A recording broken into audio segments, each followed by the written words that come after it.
रणवीर सिंह ने अपना वो कमबैक कर लिया जिससे पूरा बॉलीवुड हिल चुका है। शायद रणवीर ने भी इतना नहीं सोचा था कि धुरंधर जो उनको इतना सक्सेस देगा। हर जगह रणवीर छाए रहेंगे। इन सब के पीछे हम एक चीज भूल रहे हैं और वो है रणवीर की लक्ष्मी यानी दीपिका पादुकोण। रणवीर सिंह पावर्ड बाय दीपिका पादुकोण कब लौटेगी? मदरहुड के बाद स्क्रीन पर कब नजर आएगी? क्या वो इंटेंशनली डिले कर रही है या फिर कोई सीक्रेट प्रोजेक्ट पर काम कर रही है या फिर कहानी ही कुछ और है? तो दोस्तों आज के वीडियो में हम बात करेंगे दीपिका पादुकोण का कमबैक कब होगा। मदरहुड के बाद क्या वो एक जबरदस्त प्लानिंग के साथ वापस आएगी या फिर उनका करियर थोड़ा स्लो हो गया है। आपने अगर अभी तक मेरे चैनल सेलिब्रिटी डिकोड को सब्सक्राइब नहीं किया है तो जल्द से जल्द सब्सक्राइब करें।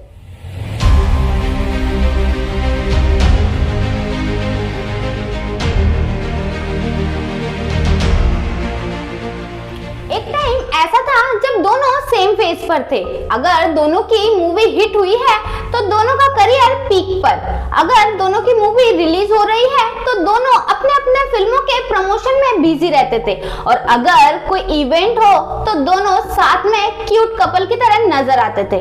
पर अब दोनों कहाँ है? रणवीर एक्टिव है तो दीपिका साइलेंट।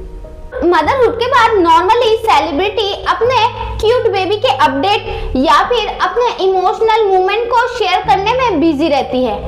प्रेगनेंसी के बाद दीपिका ने अपने लाइफ का सबसे प्राइवेट चैप्टर चूज किया है। No photos, no event, no media expose, almost social media zero. और दोस्तों ऐसा नहीं है कि सिर्फ दीपिका ही इस फेज से गुजर रही है। बॉलीवुड की टॉप हीरोइनें इस फेज से ऑलरेडी गुजर चुकी है। चाहे वो अनुष्का शर्मा हो, करीना कपूर हो, आलिया भट्ट हो या फिर कियारा आडवाणी हो, हर किसी ने अपने मदरहुड में इस चैप्टर को तो फेस किया है। भले ही बेबी के बाद उनका करियर थोड़ा सा स्लो हो गया है पर फिर भी सबने अपने करियर को एक बार फिर से स्पीड पकड़ाई है और सबने कमबैक भी किया है। लेकिन दीपिका के लिए 2024 के बाद मानो जैसे इस दुनिया में ही नहीं है, बिल्कुल जीरो अपडेट। आपको बता दूं वो कोई रैंडम प्रोजेक्ट साइन नहीं करना चाहती। मदरहुड के बाद उनको पता है कमबैक कितना जरूरी है। इसके बाद भी उन्होंने हेल्थ और टाइमिंग का बैलेंस बनाया और उन्होंने वही प्रोजेक्ट साइन किए जो उनका जबरदस्त कमबैक करा सकती है। एक बात जो दीपिका को कंट्रोवर्सी में खींच लाती है और वो है टाइमिंग। संदीप रेड्डी वांगा के साथ स्प्रिट में प्रभास और दीपिका काम करने वाले थे पर दीपिका ने कह दिया कि मदरहुड के बाद वो सिर्फ 8 घंटे की शिफ्ट करने वाली है, नो एक्स्ट्रा वर्क, क्योंकि उन्हें घर जाके अपने बेबी को भी टाइम देना पड़ता है। बस इसके बाद मानो जैसे कोई बड़ी जंग छिड़ गई हो। सोशल मीडिया पर 2 अलग अलग ग्रुप्स बन गए। एक जो दीपिका को सपोर्ट कर रहे थे कि वैल्यू फॉर टाइम, वो अपने पर्सनल टाइम भी देना चाहती है और काम के लिए भी टाइम निकाल रही है। वहीं दूसरी तरफ लोग ये कह रहे हैं अगर आप बॉलीवुड की टॉप हीरोइन की लिस्ट में रहना चाहते हैं तो आप लिमिटेड काम नहीं कर सकते, आपको ज्यादा एफर्ट डालना पड़ेगा। और ये बात कहीं ना कहीं सच हो गई क्योंकि इसके बाद संदीप रेड्डी वांगा ने अपने spirit big budget movie Prabhas के ऑपोजिट दीपिका को रिप्लेस करके दीप्ति दिमड़ी को लिया। कहीं ना कहीं यहाँ पर दीपिका का स्टारडम थोड़ा कम हो गया और लोगों ने दीप्ति के साथ दीपिका का कंपेयर करना स्टार्ट कर दिया। इतना ही नहीं बल्कि कल्कि 2 जहाँ बिग बजट मूवी प्रभास के साथ, वहां पे भी दीपिका को रिप्लेस कर दिया गया सिर्फ और सिर्फ टाइमिंग की वजह से। पर दोस्तों एक बात आप भूल रहे हैं, दीपिका सिर्फ ब्यूटी नहीं बल्कि ब्यूटी विथ ब्रेन है।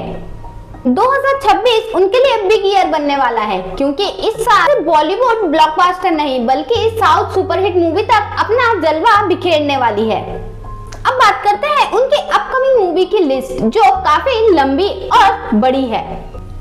नंबर 1 बॉलीवुड की बिग मूवी किंग, जिसमें शाहरुख खान के ऑपोजिट में दीपिका नजर आएगी। Big project, big budget. Number 2 Pushpa यानी अल्लू अर्जुन के साथ Telugu superhit big budget movie जिसमें एटली डायरेक्शन में है और ये साई-फाई मूवी है। बॉलीवुड के साथ साथ साउथ के फैन भी बड़े एक्साइटेड नजर आ रहे हैं। नंबर 3 ब्रह्मास्त्र पार्ट 2 देव। ब्रह्मास्त्र जो इंटरनेशनली हिट मूवी है तो उसके पार्ट 2 में दीपिका हमें नजर आएगी। नंबर 4 पठान 2, जिसमें एक बार फिर शाहरुख खान के ऑपोजिट दीपिका नजर आ सकती है। और नंबर 5 है महाअवतार। तो आप देख चुके हैं कि दीपिका ने बड़े ही केयरफुली चूज की है बिग बिग मूवी, तो उनका कमबैक होना तो श्योर है। भले ही वो भी साइलेंट मोड पर है, पर जब धमाका स्टार्ट करेगी तो रुकने का नाम नहीं लेगी। जैसे रणवीर सिंह की धुरंधर मूवी, जो रुकने का नाम ही नहीं ले रही है। पहले 1300 और अब 1400 करोड़ का कलेक्शन कर चुकी है और वो अभी भी आगे बढ़ रही है, बॉलीवुड की बिग मूवी बन चुकी है। ये भी लग रहा है कि रणवीर जितना ज्यादा सक्सेसफुल हो रहा है, दीपिका की तरफ भी प्रेशर बढ़ता जा रहा है, क्योंकि दोनों का स्टारडम सेम है, दोनों का करियर भी सेम है, तो दीपिका पीछे कैसे रह सकती है। इन मूवीज में काम करने के बाद दीपिका एक बार फिर बॉलीवुड की टॉप हीरोइन की लिस्ट में पहुंच जाएगी और वो अपने पोजीशन में वापस लौट के आएगी। तो दोस्तों, आप मुझे बताइए, इन हीरोइनों का मदरहुड वाला फेज सबसे मुश्किल वाला फेज होता है या फिर जिंदगी का सबसे क्यूट फेज? आप मुझे कमेंट में जरूर बताइएगा। ऐसे ही अगर वीडियो चाहते हो तो आप मेरे साथ बने रहिए। मिलते हैं नेक्स्ट वीडियो पे, तब तक के लिए बाय बाय दोस्तों।